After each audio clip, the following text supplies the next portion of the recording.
Welcome back. Back from the NSCC. Did they give that shirt away or did you buy that? You were supposed to buy them, but the guy at the singles club is amazing, and he gave me a shirt. He said, "Talk well about us," and I just did. So they were awesome. Did Julie know you were at the singles club? Right. That's pretty good. That's a good one. Thanks, Mike. Really appreciate that. Yeah, it was. It's good to be back. I know we've been kind of off air a little bit. We haven't done as much, but we're back in. We're going to be back in the swing of it. So sorry you weren't at the show, man. I missed you.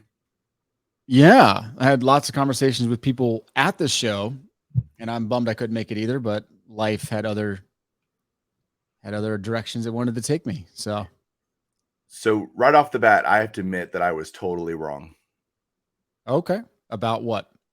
Well, we talked pre-show what we thought. What we thought the environment was going to be, the selling environment, buying environment, etc. And I thought it was going to be a bloodbath for sellers and a great opportunity for buyers.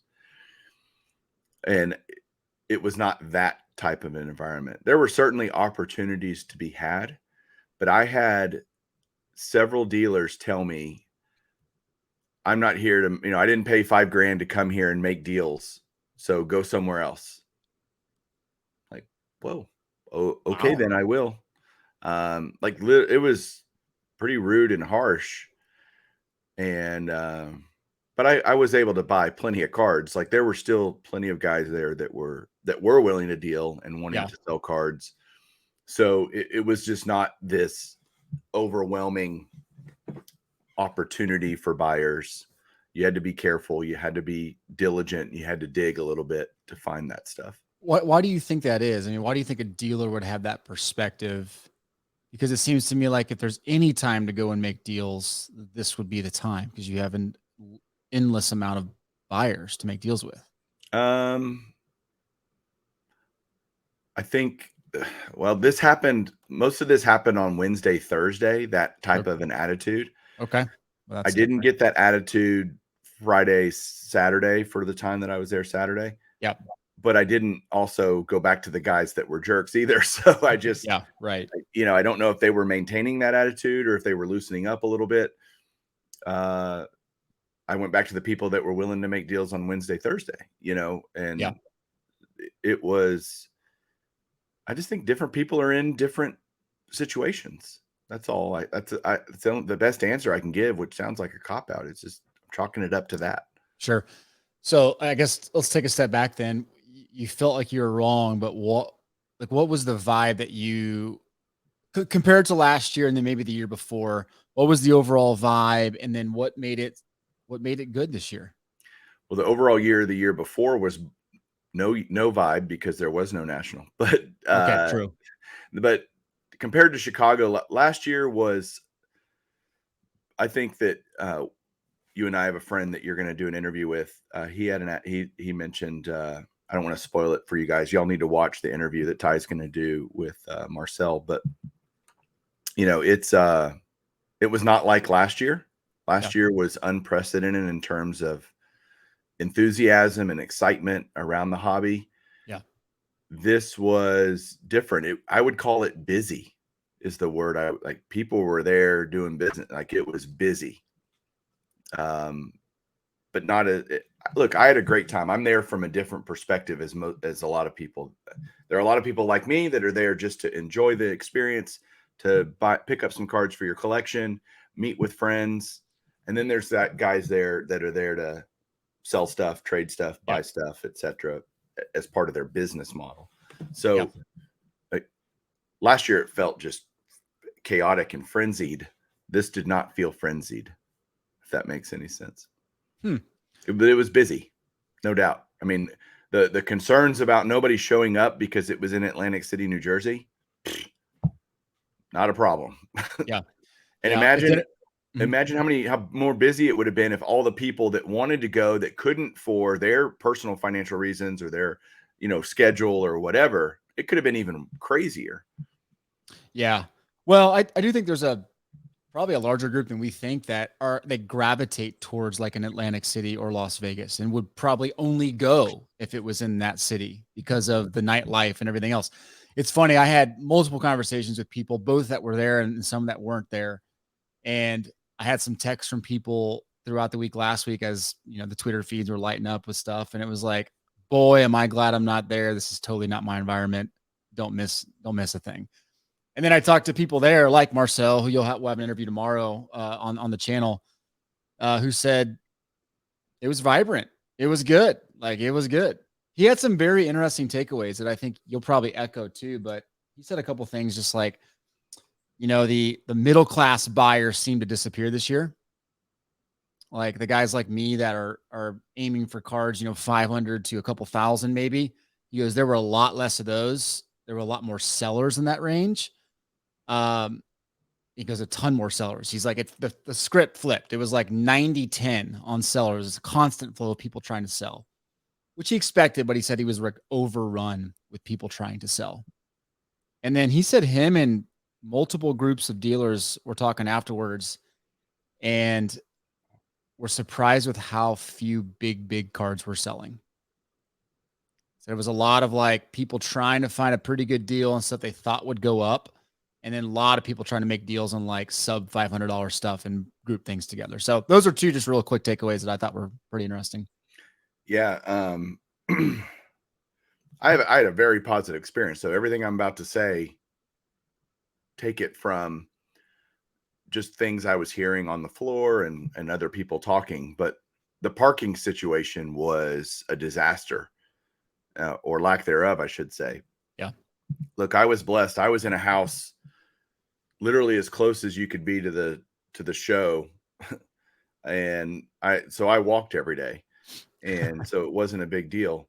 Like it was as far to walk for me as it is in Chicago if I'm at one of the hotels. So that was zero big deal for me. Yeah. But man, you heard lots of honking, lots of people, I heard horror stories about people having to park so far away and wait so long to get in. And that, I don't know how you remedy that, or if Atlantic City's on the docket again, that would be interesting. The stories we heard about staying in certain areas of Atlantic City, I can completely echo and agree with. Once you get off the beaten path, even a block, you are in Sketchville. We in the casinos, in the venue itself, it was great. Like honestly, the venue itself was fantastic. It was one giant room. It was huge. I felt like if somebody told me, hey, I'm at the other end, I'm like, oh my gosh, okay, I'm coming, and walking all the end to end was a trek for sure. But we were in an Airbnb, and next to it on each side of us in the houses on either side were boarded up, homeless people literally sleeping outside of it as we were going to our Airbnb on, thrown out mattresses and trash everywhere. And I mean, Atlantic City itself is a dump. Like if I'm just going to be completely I thought it was an absolute dump. I don't think anyone would disagree with that. But the venue was great. And so that was fine. I heard some complaints about lines and stuff like that, but what else did I hear? Oh gosh. Well, this affected me too. Wi-Fi, internet, phone service was terrible. Not that you don't expect that in a situation where there's 100,000 people coming through a venue over a weekend, but it was really bad. I had better service. Like I heard AT&T people were having a lot more problems. I'm a T-Mobile guy. I could get on the phone with anybody, and my internet was okay. So I guess it went service to service, but the guys that were there that had paid to have Wi-Fi, the dealers to have Wi-Fi, were just complaining. Yeah. And I don't know what they can do about that other than, I bet every person that went as an attendee would pay $1 more for their ticket to get super high speed, internet availability throughout the venue. You just pay more for better tech to make it work better. Right. But that's a logistical thing that, not that it's surprising, but it's kind of sucks. All right, last thing I want to talk about. So we're shooting this on Monday. The show ended yesterday. Three of the 6 guys that I stayed with have already tested positive for COVID. One is symptomatic, other 2 are not. I just tested. I'm negative. And I've heard about other people testing positive for COVID.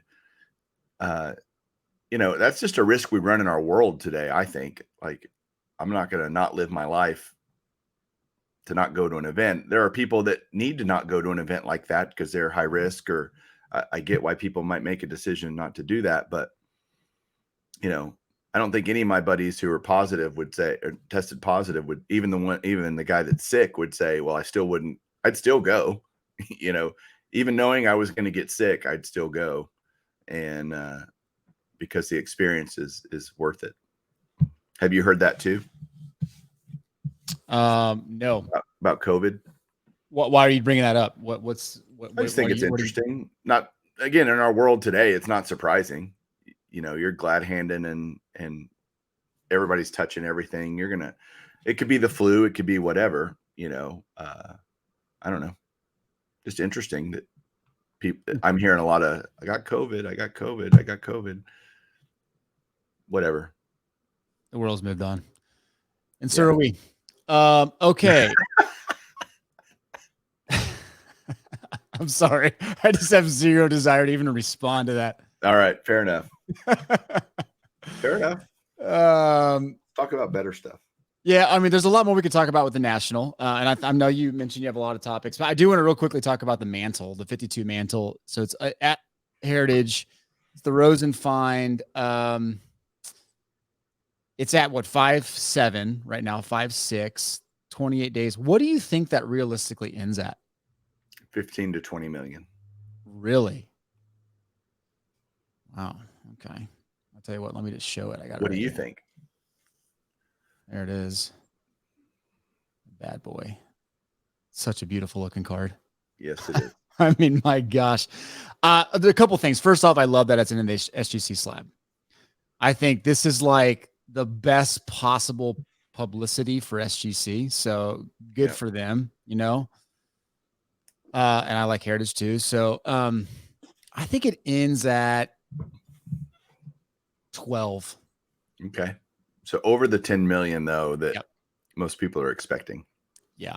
I had some private conversations with Peter.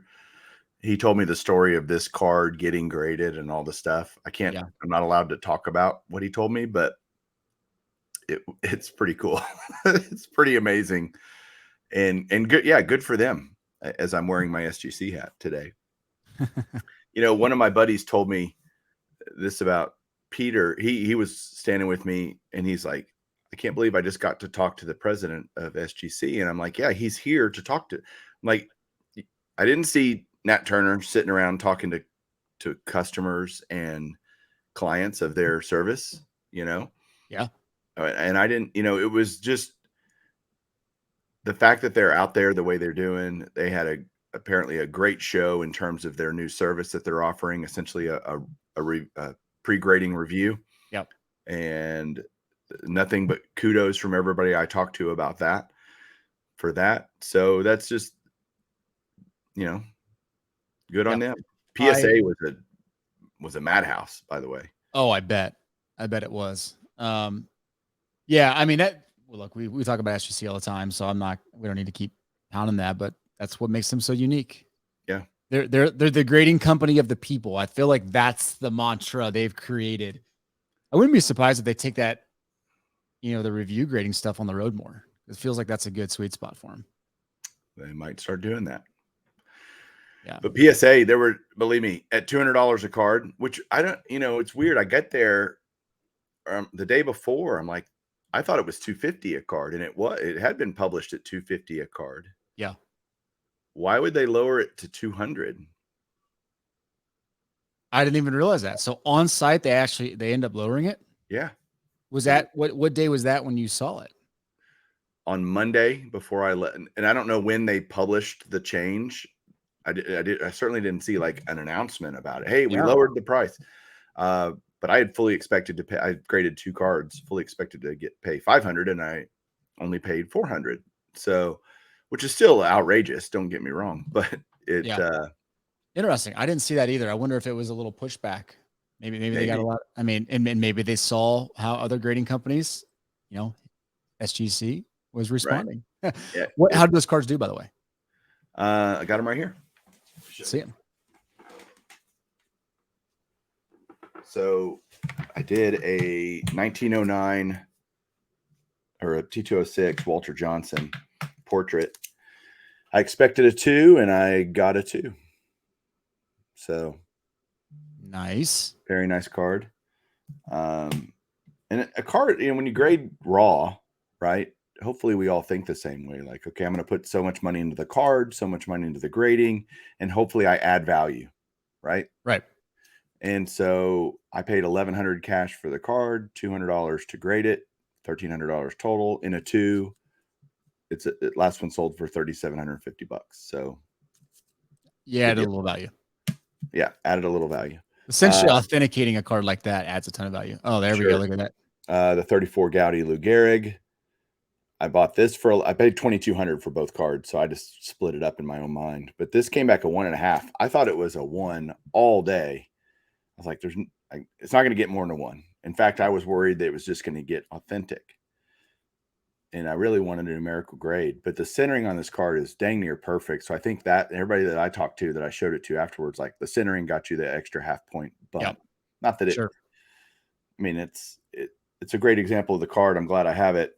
Again, I have $1,300 into that one. It's probably a $2,500 card now. So, I mean, that's what you try to do with raw vintage.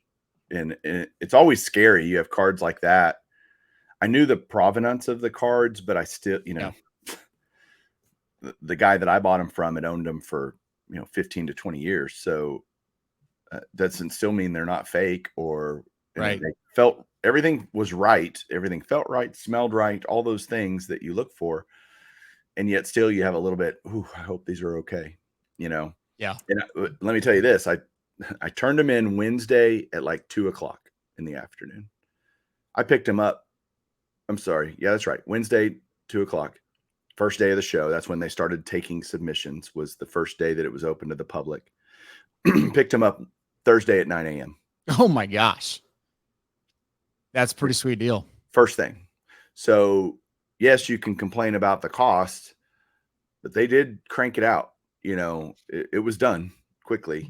Yeah. And I know guys that did there was a lot of reholdering happening from my friends with bigger cards that they would take over to get $100 to get reholdered, which don't get me started on how dumb that is. $100, but it is, if you're talking about a $10,000 card or a $5,000 card, let's get it reholdered. Joe Silver Jackify, you know him. He bought a 48 leaf Jackie in a 2 in a cracked case. And he took it in the next day. That's why he got a really good deal on it, because of the cracked case, because you don't know if the crack damages the card, because it was over the card. And he took it in, got it back the same day or early the next. Like, it was back really quick, and it came back okay. Same grade, no changes, no nothing, just in a fresh holder. And that added a ton of value, way more than the $100 that he spent to get it reholdered. So, you can say it's expensive, but we all have the choice not to do it. If you don't, you don't have to grade your cards with them. You can grade them with SGC or CSG or whoever you want. Sure. Make your own choice. No, it sounds like you made the right decision with those two. And I mean, Joe knows what he's doing. The price point at the show like that, similar to what your dealer was saying earlier, it's not to come like bargain. You're not bargaining submissions at PSA at the national. You're going and getting your high dollar stuff taken care of while it's in hand. So I get it. You don't have to worry about shipping. You don't have to worry about, you just get it done. And there's some peace of mind with that has some value. But the line was crazy all week. Like, they were getting tons of the $18, people dropping cards off for the July deal. It was nonstop traffic at PSA too, which is good. Awesome. I mean, I want the hobby to be healthy. Yeah. And in a healthy hobby, many companies can flourish. Doesn't have to be just one or the other. Yeah. Which brings up a good point. I wanted to talk about this a little bit. So I've heard from a few people that the corporate space sold out at the National this year, and it already sold out for next year. And they're thinking about even adding a second corporate area to accommodate all the corporate sponsors. What is your, when you hear that, does it make you think that the hobby's reaching this point where it's too top heavy, and it's bringing in kind of the wrong influences, or does that get you excited thinking, okay, we're getting a lot of big money flowing in now from corporations? What's your take on that? Yeah. I want the hobby to be healthy. It takes money to maintain the health of the hobby. Yeah. I don't want the National to turn into the Mint Collective, where it's just this business to business, all these huge corporate presences. The National, it's called the National Sports Collectors Convention, not the National Sports Corporate Convention, you know? So there just needs to be a balance that I think is reasonable. Yeah. And they're going to have to, I mean, again, I have no say in the matter, but I'd rather see less. I mean, you need Tops there, you need Upper Deck, you need Panini, right? Whoever the manufacturers are, right? You need them there. That's important. All the ancillary, like new grading company of the month, or, you know, I've got some whiz bang operation to help you manage your collection, or all that seems silly, but they're going to make money. They're going to try to make as much money, you know, they can get a lot more money for a corporate space than they can for a dealer space. Sure. Greed's real. Okay. What's your take on it? Well, I think corporations, so I think back up 2 years, I don't think anyone expected to see what happened in the hobby. And because of that, infrastructure, platforms, corporations weren't developed in time to take advantage of it. Market exploded, hobbies going crazy. Well, guess what? Everyone starts figuring out, okay, I can make a platform for this. I can do this to integrate into this platform, and I can add value here. It takes time. It takes time, resources, and money. And I think what we're seeing is that explosion in the hobby led to platforms that are just now finally hitting the market.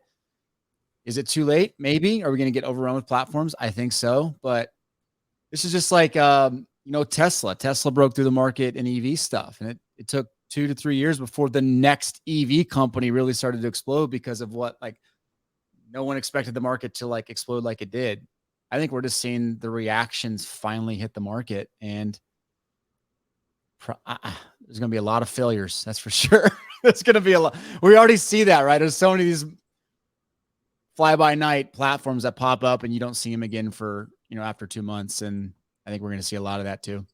Yeah, I think, but that's any business that's doing well. Yeah.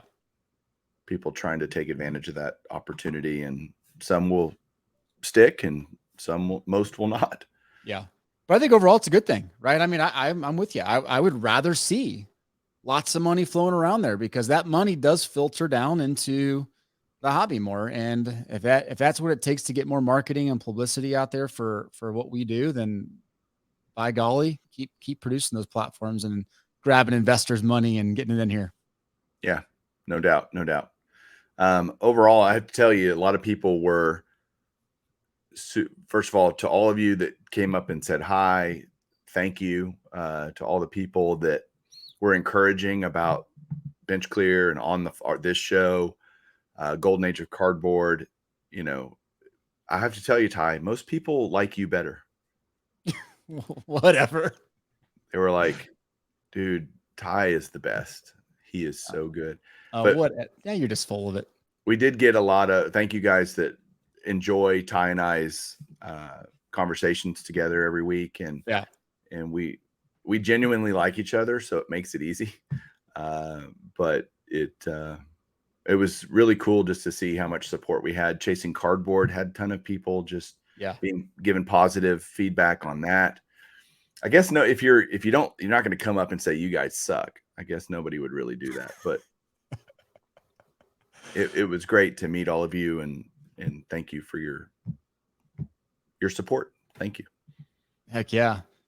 Yeah, that is the bummer part about not going, is being able to meet the people that you see comments from. So I'm pretty bummed about that, but oh well, is what it is. We did have a recent episode out on Wednesday of last week. We released it midweek. Did you happen to see it yet? I have. How about that negotiation? It took 4 hours, but we crammed it into 20 minutes. Yeah, it was great. When's the next episode coming out? Next week. Okay. Next week. That'll still be California, Oregon, or whatever. Or Denver. That'll be Idaho. We got a couple of things we saw in Idaho. Okay. Yeah, and then Oklahoma is in 3 weeks. Yikes. Yeah. We were both a part of that one.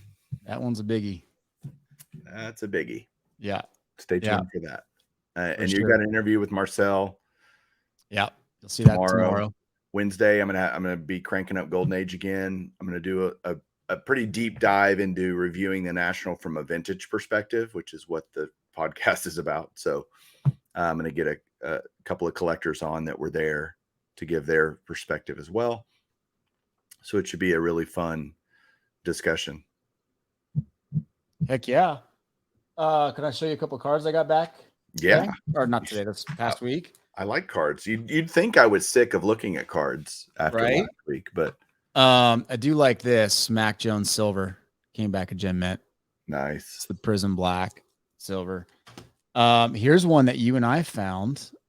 And this is the only card I'll show from a collection that we found, but kind of a normal card, right?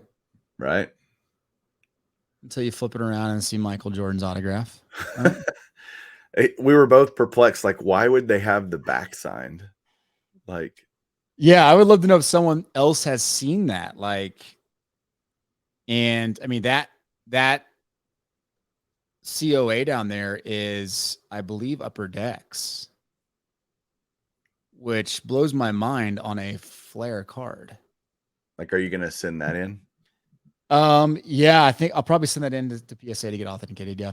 Yeah. I think that would be important. Yeah. The Tulsa stuff was crazy is the only word I can use. Is crazy. Yeah. They'll just have to, you just have to stay tuned. We're not going to tell you. Stay tuned. Yeah. Yeah. I'm not going to tell you. No doubt. Well, cool, man. Well, welcome back. Thank you. Glad to be back. I'm sure we'll talk many more times. Thank you guys for tuning in today. You going to say goodbye? See ya. Keep